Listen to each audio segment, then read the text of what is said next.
Assalamualaikum warahmatullahi wabarakatuh. Saya Lia Intasari dengan NIM 32191173 akan menyampaikan materi tentang konsep teori konsumsi Islami. Islam merupakan agama yang ajarannya mengatur segenap perilaku manusia dalam memenuhi kebutuhan hidupnya. Demikian pula dalam ekonomi konsumsi. Islam mengatur bagaimana manusia dapat melakukan kegiatan-kegiatan konsumsi yang membawa manusia berguna bagi kemaslahatan kehidupannya. Seluruh aturan Islam mengenai aktivitas konsumsi terdapat dalam Al-Quran dan Sunnah. Perilaku konsumsi yang sesuai dengan Al-Quran dan Sunnah ini akan membawa pelaku mencapai keberkahan dan kesejahteraan hidupnya.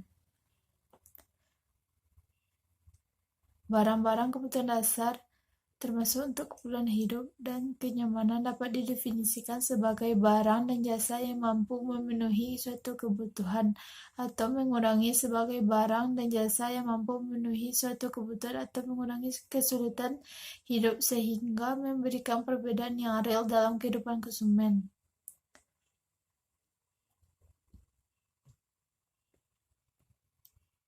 Sejumlah ekonomi Muslim di antaranya adalah Muazzar Khalaf, M.M.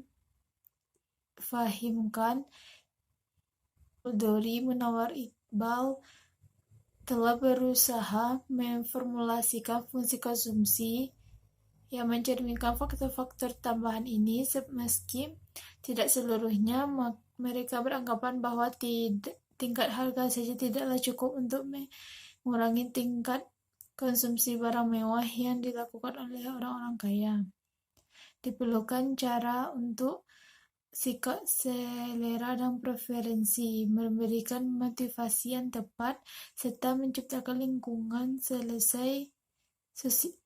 sosial yang memandang buruk konsumsi seperti itu. Norma konsumsi Islam mungkin dapat membantu memberikan orientasi preferensi individual yang menentang konsumsi barang-barang mewah dan bersama dengan jaring pengaman sosial, zakat, serta pengeluaran untuk amal mempengaruhi alokasi dari sumber daya yang dapat meningkatkan tingkat konsumsi pada komponen barang kebutuhan dasar produsen. Kemudian mungkin akan mempermudah permintaan sehingga volume investasi yang lebih besar dialihkan kepada produksi barang-barang yang terkait kebutuhan dasar. Itulah penyampaian dari saya. Terlebih terkurang saya mohon maaf. Wabillahi taufiq wal hidayah. Assalamualaikum warahmatullahi wabarakatuh. Perkenalkan, nama saya Mutiara Adela dengan NIM 3219168. Saya akan melanjutkan materi yaitu bagian B yang mana landasan teoritis dan filosofis perilaku konsumen dalam Islam. Yang pertama itu landasan teoritis perilaku konsumen dalam Islam. Yang satu yaitu dasar pemikiran doktrin kekhalifahan adalah amanah mengatur dan mengelola alam semesta ini. Nilai amanah tersebut memberikan 3 fondasi dalam kehidupan sosiologi ekonomi masyarakat, yaitu apa dan berapa banyak barang dan jasa yang diperlukan, bagaimana cara menghasilkannya, dan bagaimana cara mendistribusikannya kepada masyarakat secara adil. Dan yang selanjutnya itu pemahaman konsumsi secara etimologi. Konsumsi berasal dari bahasa Inggris yaitu consumption, yang berarti menghabiskan atau mengurangi, atau kegiatan yang ditujukan untuk menghabiskan atau mengurangi nilai guna suatu barang atau jasa yang dilakukan sekaligus atau berharap untuk memenuhi kebutuhan. Suatu kegiatan yang bertujuan mengurangi atau menghabiskan daya guna suatu benda baik berupa barang maupun jasa untuk memenuhi kebutuhan dan kepuasan secara langsung. Dan yang C itu dasar hukum konsumsi. Dasar atau landasan Al-Quran tentang konsumsi dijelaskan dalam surah Al-Maidah ayat 4 dan 5 yang memerintahkan umat Islam untuk memakan makanan yang halal.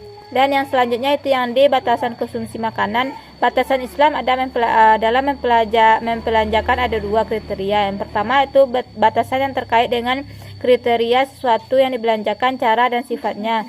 Yang kedua itu batasan pada kuantitas dan ukuran, di antara yang termasuk dalam kriteria ini yaitu membelanjakan harta yang diperlukan dari yang tidak dapat ditanggung oleh pendapatannya.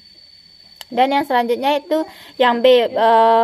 Yang B itu landasan filosofis perilaku konsumen dalam Islam. Konsumen Muslim sebagai Islamic man secara konseptual terdapat perbedaan mendasar antara ekonomi konvensional dan ekonomi Islam dalam memandang manusia. Ekonomi konvensional mengasumsikan manusia sebagai rasional ekonomik man, sedangkan ekonomi Islam memandang sebagai manusia Muslim, yaitu yang dalam Al-Quran disebut dengan ibadur Rahman, profil hamba Allah yang sangat istimewa dan mendapatkan tempat yang mulia sebagaimana disebutkan dalam Al-Quran. Dan yang B yaitu prinsip-prinsip perilaku konsumen dalam Islam. Ada 3 prinsip dasar konsumsi yang digariskan dalam Islam, yakni konsumsi barang halal, konsumsi barang suci dan bersih, dan tidak berlebihan. Yang pertama itu prinsip halal. Seorang Muslim diperintahkan oleh Islam untuk makan makanan yang halal. Dan yang kedua itu prinsip suci dan bersih. Yang ketiga itu prinsip kesederhanaan. Prinsip kesederhanaan dalam konsumsi berarti bahwa orang haruslah mengambil makanan dan minuman sekedarnya dan tidak berlebihan, karena makan dan minuman berlebihan itu berbahaya bagi kesehatan. Dan yang keempat itu prinsip syariah, yaitu menyangkut dasar syariat yang harus terpenuhi dalam melakukan konsumsi, di mana terdiri dari yang pertama yaitu prinsip akidah, yaitu hakikat konsumsi sebagai sarana untuk ketaatan beribadah. Dan yang kedua itu prinsip ilmu, yaitu seseorang ketika akan mengkonsumsi barang yang akan dikonsumsi, dan hukum yang berkaitan dengan apakah merupakan sesuatu yang halal atau haram, baik ditinjau dari zat, proses maupun tujuannya. Dan yang ketiga itu prinsip amaliyah. Yang keempat itu prinsip kuantitas, yaitu sesuai dengan batasan-batasan kuantitas yang telah dijelaskan dalam syariat Islam, di antaranya. Yang kelima yaitu prinsip prioritas, di mana memperhatikan urutan kepentingan yang harus diprioritaskan agar tidak terjadi kemudaratan, yaitu yang pertama itu primer, yang kedua itu sekunder, yaitu konsumsi untuk menambah atau meningkatkan tingkat kualitas hidup yang lebih baik, misalnya konsumsi madu, susu, dan sebagainya. Yang ketiga itu tersier, yaitu untuk memenuhi konsumsi manusia yang jauh lebih membutuhkan. Dan yang terakhir itu prinsip sosial, yaitu memperhatikan lingkungan sosial di sekitarnya sehingga tercipta keharmonisan hidup dalam masyarakat. Baiklah, itulah materi yang dapat saya sampaikan. Saya sudahi dengan Assalamualaikum warahmatullahi wabarakatuh. Assalamualaikum warahmatullahi wabarakatuh. Perkenalkan, nama saya Yoli Hartika dengan NIM 3219182. Baiklah, di sini saya akan menjelaskan yaitu poin C, yaitu tentang konsep final spending, yang dimana pengertiannya yaitu konsumsi akhir di jalan Allah. Penyederhana ini memungkinkan untuk menggunakan alat analisis garis yang bisa digunakan dalam teori konsumsi, yaitu memaksimalkan utilitas function atau fungsi utilitas dengan budget line atau garis anggaran tertentu untuk meminimalkan garis anggaran dengan fungsi utilitas tertentu. Baik, mungkin hanya itu yang dapat saya sampaikan. Materi selanjutnya yaitu akan disampaikan oleh teman saya. Assalamualaikum warahmatullahi wabarakatuh. Perkenalkan, nama saya Liza Warni dengan NIM 3219167. Baiklah, di sini saya akan melanjutkan poin D, yaitu hubungan konsumsi, investasi, dan tabungan. Sebelum kita masuk pada hubungan konsumsi, investasi, dan tabungan, mereka lihat dulu pengertian dari konsumsi. Konsumsi ini merupakan kegiatan yang menggunakan barang dan jasa untuk memenuhi kebutuhan hidup. Konsumsi ini adalah semua pengguna barang dan jasa yang dilakukan oleh manusia untuk memenuhi kebutuhan hidupnya. Dan barang dan jasa ini digunakan dalam proses produksi dan tidak termasuk konsumsi, karena barang dan jasa itu tidak digunakan untuk memenuhi kebutuhan hidup manusia. Dan barang dan jasa ini dalam proses produksi digunakan untuk memproduksi barang lainnya. Konsumsi termasuk ke dalam kegiatan ekonomi yang berpengaruh terhadap kestabilan perekonomian. Masing-masing orang melakukan kegiatan konsumsi berdasarkan kebutuhan atau pendapat yang dihasilkan. Yang kedua itu investasi. Investasi ini adalah segala sesuatu yang dilakukan untuk meningkatkan kemampuan sehingga dapat menambahkan nilai kegunaan hidup. Investasi ini juga dapat berbentuk fisik maupun non-fisik. Salah satu investasi menjadi salah satu bagian perencanaan keuangan yang disarankan untuk dilaksanakan karena punya banyak manfaat, walaupun termasuk kegiatan yang berisiko.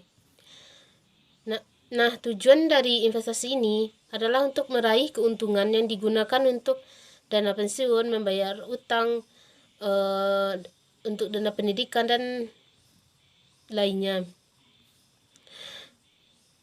Yang ketiga itu tabungan.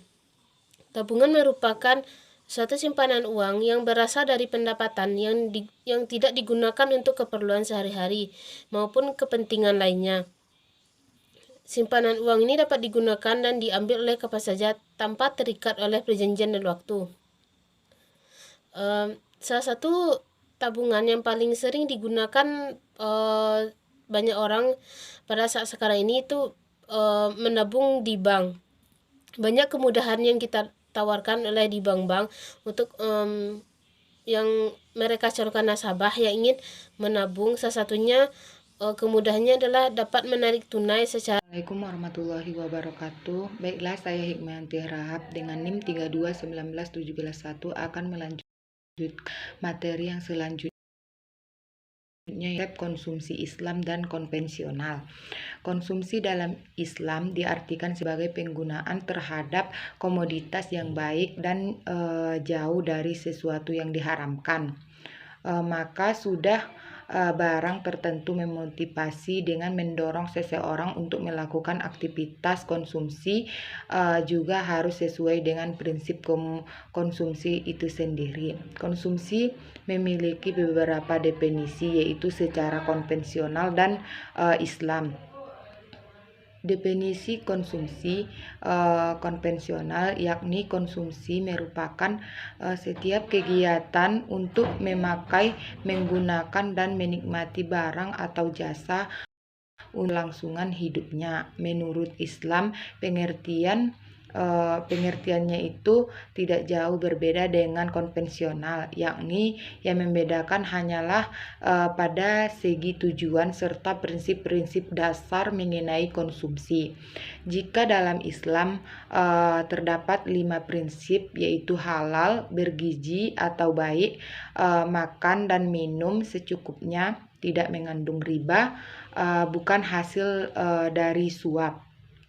Adapun tujuan atau sarana konsumsi menurut Islam terbagi menjadi 2, yaitu konsumsi untuk diri dan keluarga, sebagaimana sudah sebuah hadis yang berbunyi, yaitu ketika seorang muslim menafkahkan hartanya untuk keluarganya dengan tujuan mencari pahala dari Allah, maka dihitung sebagai sedekah. Hadis riwayat Bukhari. Dan konsumsi sebagai tanggung jawab sosial, yakni apa saja yang dinafkahkan untuk fakir miskin dan duafa adalah perbuatan mulia di mata Allah, dan Allah akan melimpahkan pahala sebagaimana yang telah termaktub dalam hadis yang tertuang dalam penjelasan tentang jaminan sosial. Ada beberapa karakteristik konsumsi dalam Islam, yaitu konsumsi bukanlah aktivitas tanpa batas, melainkan juga terbatasi oleh sifat kehalalan dan keharaman yang telah digariskan oleh syara. Konsumen yang rasional senantiasa membelanjakan pendapatan pada berbagai jenis barang yang sesuai dengan kebutuhan jasmani maupun rohaninya. Yang selanjutnya yaitu menjaga keseimbangan konsumsi dengan bergerak antara ambang batas bawah dan ambang batas atas dari ruang gerak konsumsi yang diperbolehkan dalam ekonomi Islam. Yang selanjutnya yaitu memperhatikan prioritas antara daruriyat, hajiat, miliyat. Dan konvensional adalah adanya saluran penyeimbangan dari saluran kebutuhan individual yang disebut dengan saluran konsumsi sosial. Al-Quran mengajarkan umat Islam untuk menyalurkan sebagian hartanya dalam bentuk zakat, sedekah, dan infak. Hal ini menegaskan bahwa umat Islam merupakan mata rantai yang kokoh yang saling menguatkan bagi umat Islam lainnya. Adapun hal itu terjadi dikarenakan adanya sebuah keinginan dan kebutuhan dari masing-masing individu yang secara garis besar kebanyakan dari kita tidak memahami akan perbedaan antara keinginan kebutuhan tersebut, sehingga dapat menjadikan kita individu yang salah dalam perilaku dalam mengonsumsi sesuatu. Perbedaan antara keinginan kebutuhan dengan berbagai karakteristik yang ada. Jadi perbandingan konsep konsumsi ekonomi Islam dan ekonomi konvensional memiliki perbedaan yang sangat mencolok dari segi tujuannya. Dalam Islam sangat memperhatikan maslahah akan barang atau jasa yang akan dikonsumsi agar mendapatkan keriduannya dan bermanfaat untuk akhirat serta dunianya. Sedangkan dalam ekonomi konvensional lebih memperhatikan utility dengan tingkat kepuasan yang tinggi, lebih mementingkan kepuasannya dibandingkan apabila barang atau jasanya tersebut lebih memuaskan akan lebih baik baginya. Persamaannya adalah dalam hal ini yaitu tujuan secara umum oleh manusia, yaitu untuk memenuhi kebutuhannya serta mempertahankan hidup di dunia. Baik, itulah materi dari saya. Assalamualaikum warahmatullahi wabarakatuh.